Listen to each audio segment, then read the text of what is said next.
Welcome to mister Slackers info. ये video conspiracy theories का part 1 होने वाला है। मैं पहले ही बता दूं कि इस वीडियो में हम सिर्फ हवा में बातें नहीं करेंगे, बल्कि हर एक थ्योरी को डीप में जाके प्रूफ के साथ समझने की कोशिश करेंगे। और मैं पूरी कोशिश करूंगा कि आप लोगों को हर एक रियलिटी प्रूफ के साथ बताई जाए। इस वीडियो में हम बात करेंगे अमेरिका की डार्क और क्रूअल साइड की, कि कैसे अमेरिका ने मरे हुए बच्चों पर एक्सपेरिमेंट्स किए थे। हम बात करेंगे कि कैसे 9/11 हमला एक प्री प्लान्ड इनसाइड जॉब था। और आखिरी में हम बात करेंगे कि कैसे कोविड-19 को as a population control use किया गया था। Let's begin.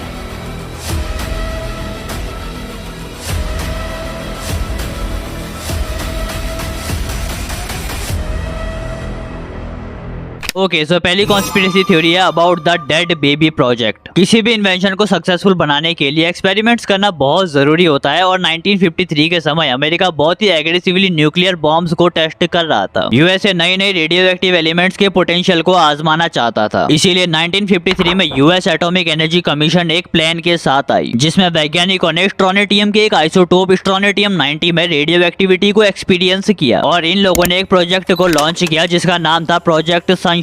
कुल मिला के इस प्रोजेक्ट को यूएस गवर्नमेंट ने बनाया था ताकि उन्हें पता लग सके कि इंसानों के अंदर रेडिएशन से क्या इफेक्ट होता है। जिसमें ये लोग 10 साल से कम उम्र के बच्चों पर रेडिएशन टेस्ट करते थे। इस प्रोजेक्ट के पीछे विलियर्ड एफ लिबी नाम के इस वैज्ञानिक का ही हाथ था, जिसको by the way radio carbon dating के इन्वेंशन के लिए 1960 में नोबेल प्राइज दिया गया था।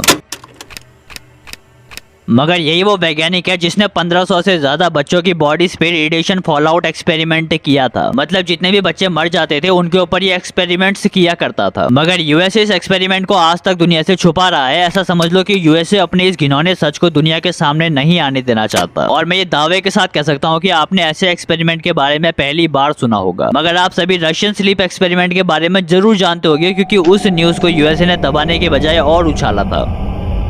मगर आप में से मैक्सिमम लोगों को डेड बेबी प्रोजेक्ट के बारे में नहीं पता होगा, क्योंकि यूएसए ने इस बात को शुरू में ही दबा दिया था। इसको न्यूज में आने ही नहीं दिया गया। यूएसए ने 1950 से ही पूरी दुनिया में ऐसा नेटवर्क बना लिया था जहां से वो बच्चों की बॉडीज को चुरा के अपने देश में लाता था। और यूएसए में फिर इन बॉडीज के ऊपर रेडिएशन टेस्ट किया जाता था। और सबसे बेकार बात तो ये है कि पेरेंट्स के बिना परमिशन के, उनकी बिना इजाजत के बच्चों की बॉडीज को चुरा लिया जाता था। लाइक पेरेंट्स को अपने ही बच्चों की बॉडी नसीब नहीं होती थी और वो सभी बॉडीज यूएसए भेजी जाती थी जहाँ उन पर एक्सपेरिमेंट्स किए जाते थे। यूएसए के वैज्ञानिक ये देखना चाहते थे कि एक यंग बॉडी पर जो कि अभी बिल्कुल फ्रेश है, उस पर स्ट्रोनेटियम 90 का क्या असर होता है, यानी उस पर रेडिएशन का क्या असर होता है। आई मीन किसने इन्हें हक दिया किसी पे भी ऐसा एक्सपेरिमेंट करने के लिए, खास तौर पर बिना पेरेंट्स की परमिशन के बॉडीज को किडनैप करके उन पर एक्सपेरिमेंट्स करने का। ये शर्म की बात है कि यूएसए जैसा देश है जो कि आज अपने आप को एक सुपर पावर बोलता है, उसने पास्ट में हथियार बनाने के लिए ऐसे घिनौने एक्सपेरिमेंट्स किए। अब ये एक्सपेरिमेंट सच में हुआ था, इसके मेरे पास 2 सबूत है। पहला जो कि यूएस गवर्नमेंट ने खुद 1995 में दुनिया के सामने रखा। 1995 में 1953 की US atomic energy commission meeting की ट्रांसक्रिप्ट को दुनिया के सामने लाया गया। ट्रांसक्रिप्ट मतलब पहले के समय में जिसने भी मीटिंग में जो भी बात कही उसे नोट किया जाता था, जिसे कहते हैं ट्रांसक्रिप्ट। तो मीटिंग की कन्वर्सेशन को यूएस गवर्नमेंट ने 1995 में पब्लिक के सामने रखा, जिसमें यह साफ साफ लिखा था कि विलियर्ड एफ लिबी ने कहा, जो कि मैंने पहले भी बताया था कि पूरे के पूरे एक्सपेरिमेंट की जिम्मेदारी इन्हीं के ऊपर थी। तो उन्होंने मीटिंग में कहा, I don't know how to get them, but I do say that it is a matter of prime importance to get them, and particularly in the young age group. So human samples are of prime importance, and if anybody knows how to do a good job of body snatching, they will be really serving their country. इसमें साफ साफ देखा जा सकता है body snatching की बात की जा रही है, यानी मीटिंग में डेड बॉडीज पे एक्सपेरिमेंट करने के बारे में बात हुई थी। अब कुछ यूएसए के सपोर्टर्स ये भी कहते हैं कि प्रोजेक्ट सनशाइन कभी हुआ ही नहीं था। तो रुको, अब ये 1954 का एक लेटर है जो कि बाय द वे लीक हो गया था, जिसको हैंस बेथे नाम के एक जर्मन वैज्ञानिक ने विलियर्ड एफ लिबी को लिखा था, जिसमें उन्होंने प्रोजेक्ट सनशाइन को डिक्लासिफाई करने की बात कही है। मतलब प्रोजेक्ट सनशाइन को दुनिया के सामने लाने की बात कही है। इस लेटर का पीडीएफ में डिस्क्रिप्शन में भी डाल दूंगा, जाके पूरा पढ़ सकते हो। और इन सबूतों से ये प्रूफ होता है कि अमेरिका ने डेड बेबी एक्सपेरिमेंट किया था।